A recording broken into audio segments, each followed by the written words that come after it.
Welcome to SAT TV's news. I'm Shanna Esprit, your presenter. Among the major developments, Carriman seeks gender justice for men in society, Trade wins 2013 counter-narcotic exercise, floods bring misery to SATnet.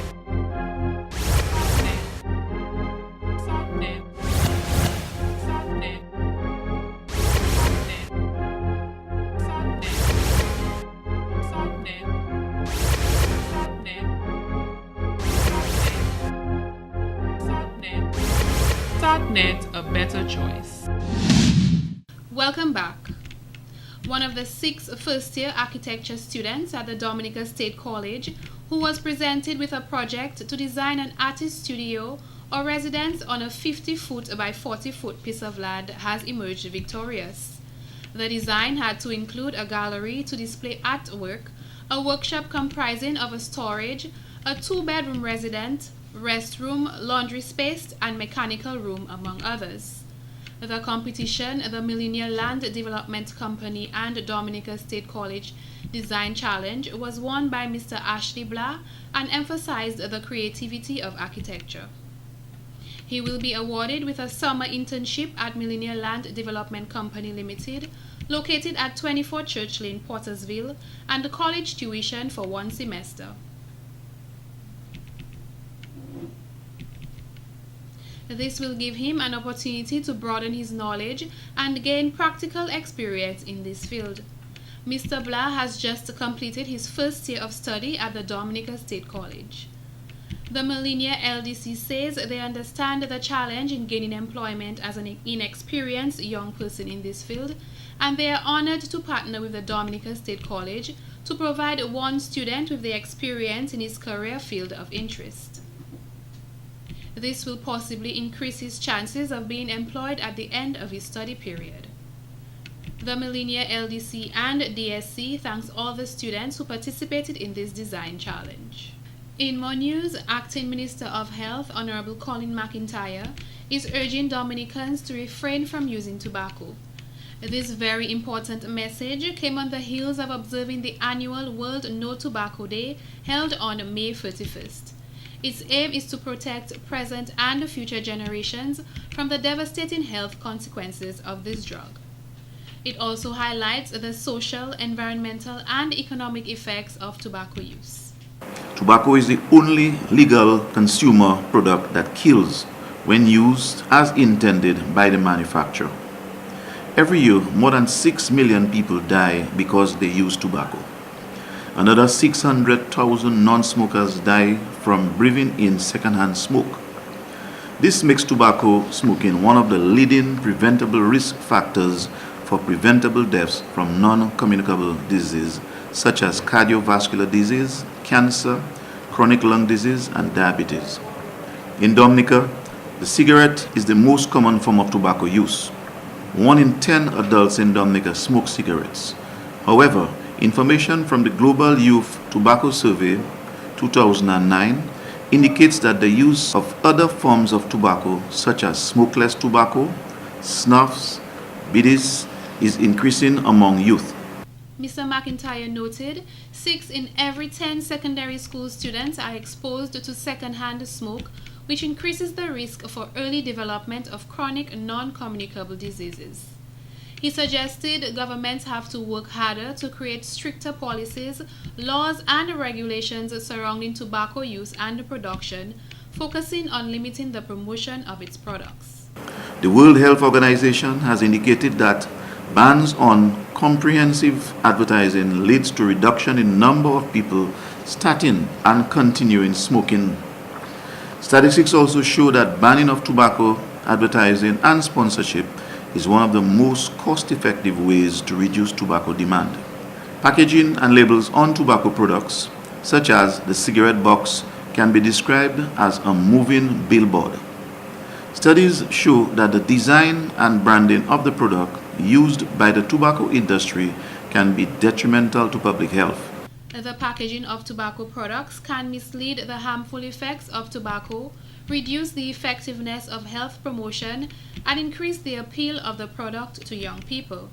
Early addiction to tobacco influenced by the glamour of the tobacco marketing campaign will not only increase the burden of disease, but also reduce productivity among the productive age groups.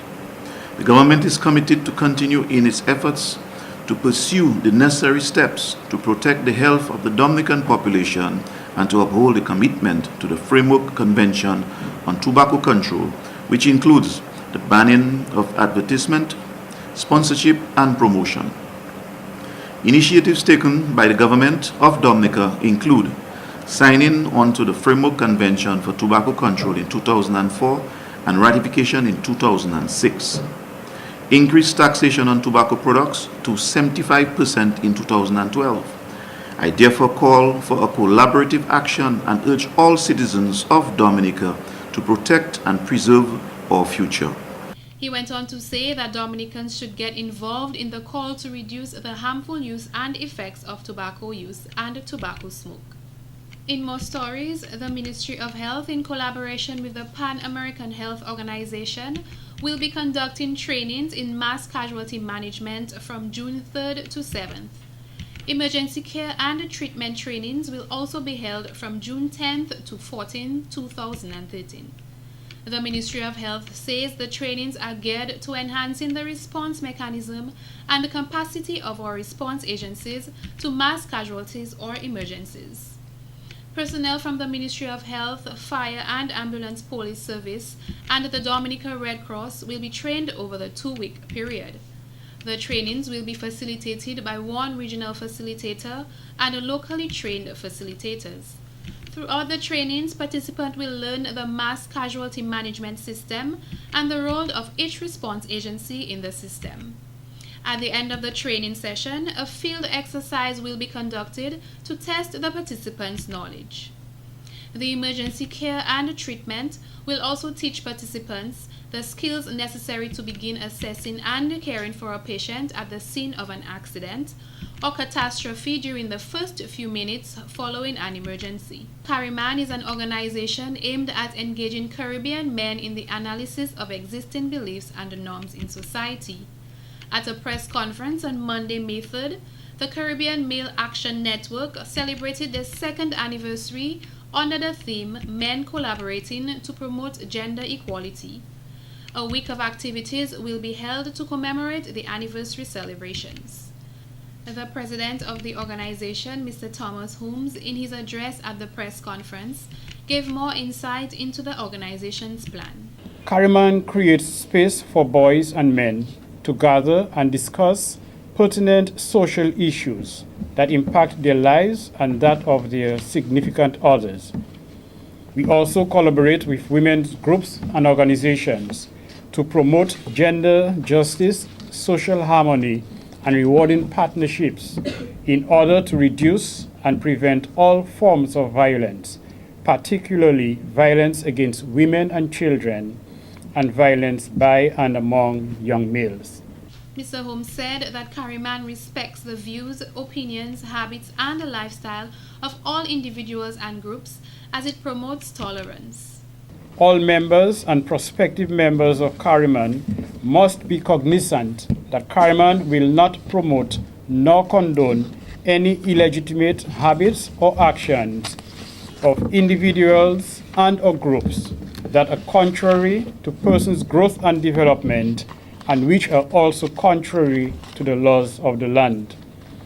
Though Carryman promotes respect, unity, and harmony for and among everyone, it does not promote the agendas, ideals, and mandates of any group or individual, be it religious, government, or any social group. While it is a fact that women are usually the victim in gender-based violence and men are normally the perpetrators, we have to accept that the rights of many males are violated. Many boys and men are sexually, physically, and emotionally abused, and they search for a voice on their behalf. And Carryman seeks to represent this voice. A voice for the underprivileged, the unwanted, the neglected, rejected, and abandoned. A voice for children who are being bullied at school, in their homes, and in communities. A voice for the male student who is inadequately prepared to obtain a sound education and referred to as male underachievers. A voice for the males, especially our boys and young males, who are victims to immoral, deceitful, and devious sexual acts by selfish and immoral adults. The president of the organization is calling for a male desk in Dominica where men and boys can go for moral and emotional supports. Most boys and men will not feel comfortable approaching the office of the Bureau of Gender Affairs or the Dominican National Council of Women for moral and emotional support. They need the physical presence of male officers or male counselors who will listen to their plight. The vision of Carryman is to partner with women to create a just world where people achieve their fullest potential. In other stories, the Ginger Preschool, with its motto, Partnering for Further Progress in Early Childhood Development, opened its doors to a grand exhibition for Transition Month on June 3rd. In an address to the students at the Ginger Preschool, Honorable Ambrose George spoke of the importance of early childhood education. Preschool education is very important, and I think it is something that everybody has acknowledged, everybody understands, and this is why the government has seen it fit to ensure that every child that reaches the age of preschool enters a preschool, irrespective of your social standing, irrespective of whether you can afford it or not, because it is important that we give our children that early start in life in terms of their education.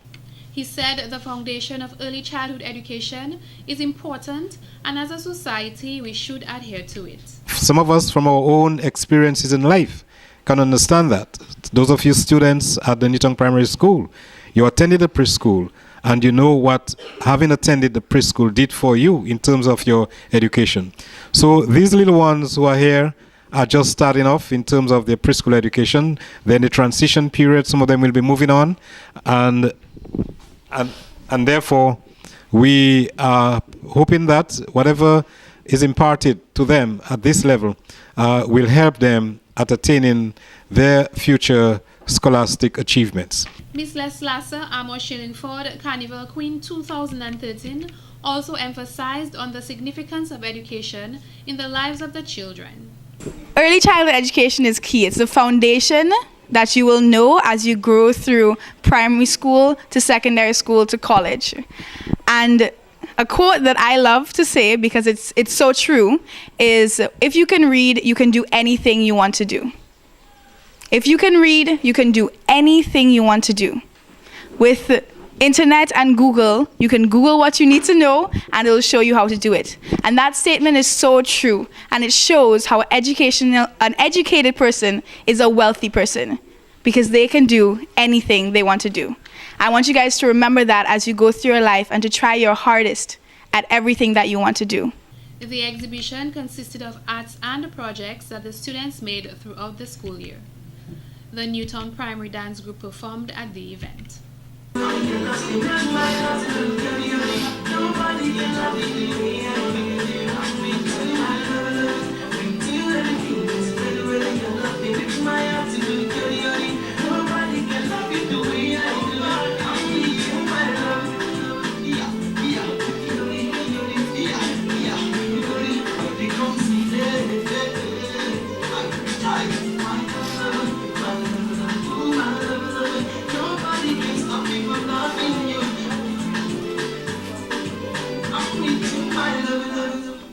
In more stories, the 4th annual Q95 Talent Search was officially launched on the afternoon of Monday, June 3rd. Speaking at the launching, coordinator of the QTS competition, Ms. Jael Joseph, stated that the competition provides an avenue where persons with talents are discovered.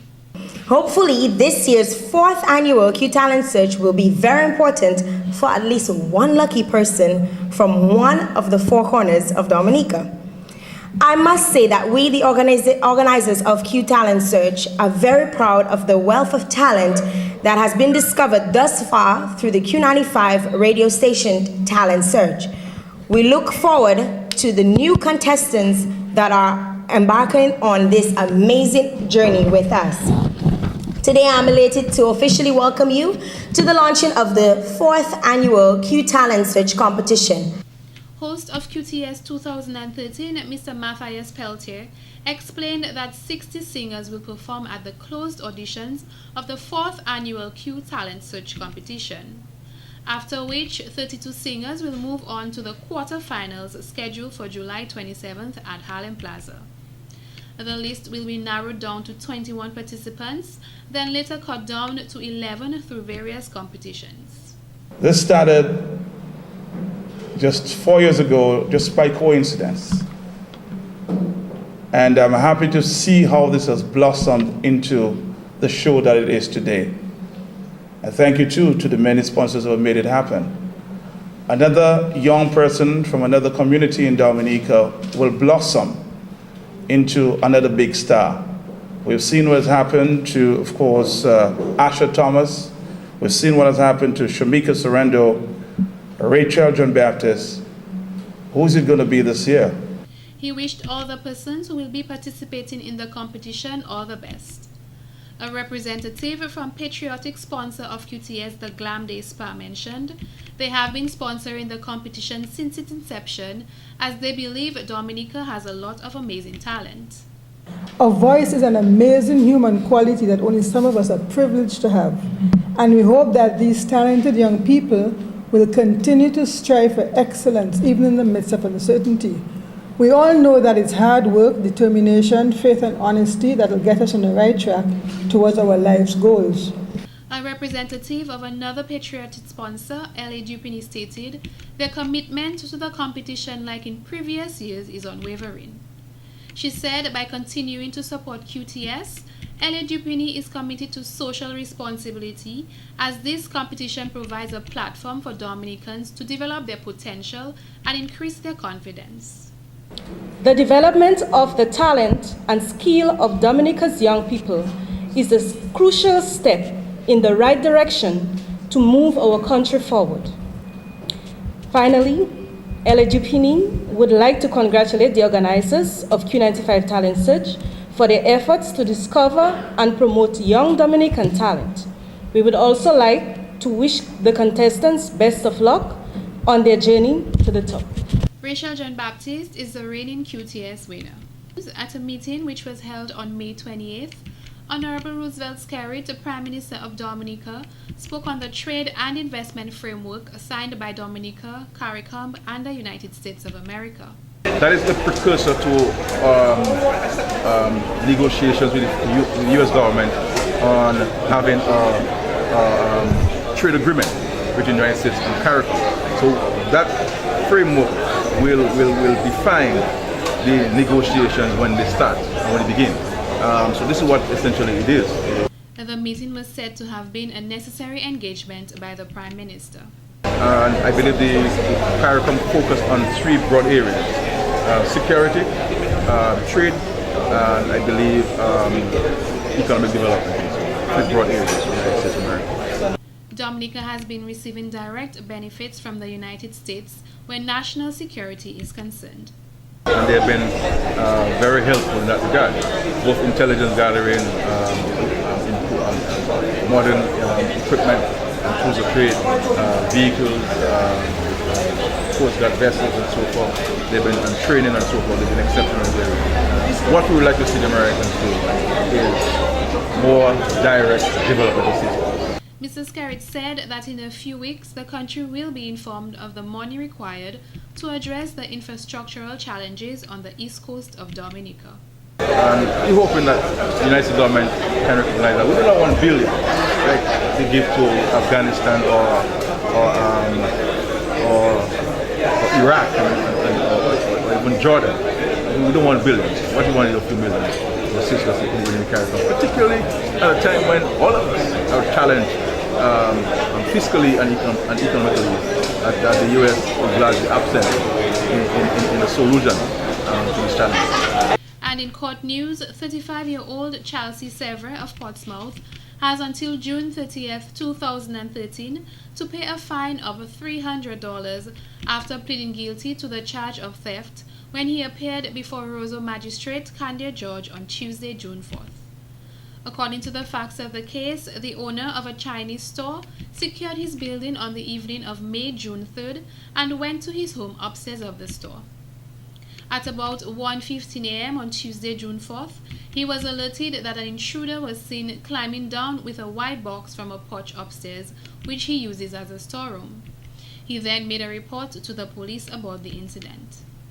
When the investigating officer met the defendant and questioned him about the incident, he said he would show him where the fans were. He was then cautioned and arrested after pleading with the officer to give him a break. In court, he apologized for his behavior and apologized to the owner of the store, who is also his neighbor. He told the court that he has been looking for a job and is under a lot of stress. However, he went to college and was in the military in the United States, so he should have known better. Magistrate George advised Severer to try his best so he does not end up in such a situation again and to try to stay out of trouble. The two 18-inch standing fans that were stolen were valued at $196. They were recovered and returned to the owner. This has been the local segment of the news. Coming up next, regional highlights.